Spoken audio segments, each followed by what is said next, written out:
January. So we are having exams and the submission. So if the paper deadline can be postponed for the students.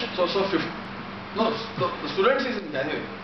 No. 1st of January. What about the papers? Like if you want to write the paper. So if you like to write a paper about what you've been doing, you have to submit the abstract by 15th.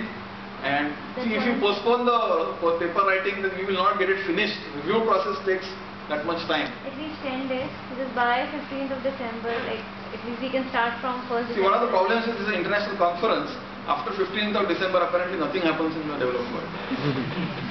Till 5th of January. So we lose those 20 days if we do the 15th. So we need to finish that process before. So we need another 5-6 days to look at the papers and finalize and submit to people and so on. And then they take with them for their Christmas holidays and then come back and give us the review from the other side. So, and then, so it's all sort of, it's a very short deadline conference actually. 10th of December, we can say. Very good idea. Sir, I have a question on related to the paper regarding how you conduct your research and all. Yeah. Sir, as a given students, we mainly handle with a qualitative data and to measure certain things. So some of the existing skills doesn't actually valid for measuring for different dimensions. So can a researcher create his own scale of measuring things? That could be a paper. I mean, in fact, the paper could be the scale. So so if you actually created your own scale, or your own metric, or your own measure, you get two things out of it. You get a design case study, which you submit to the design case studies track, and you get a paper, you submit to the papers track.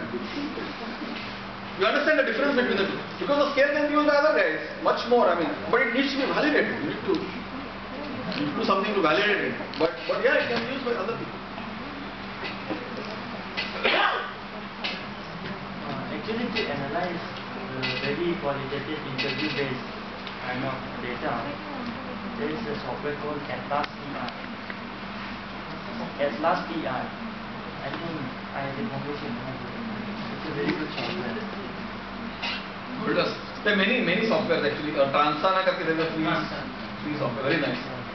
Molders, we have licenses for Molders and Mangold. Same company who manufacture the eye tracking measurements. Now there is, yes. So we have one of those also. So we have a lot of stuff. Yeah.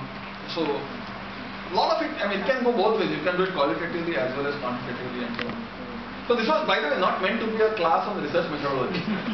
There's a full course in humanities on research methodologies. There's another full course in research methodologies in design research in IDC for PhD students.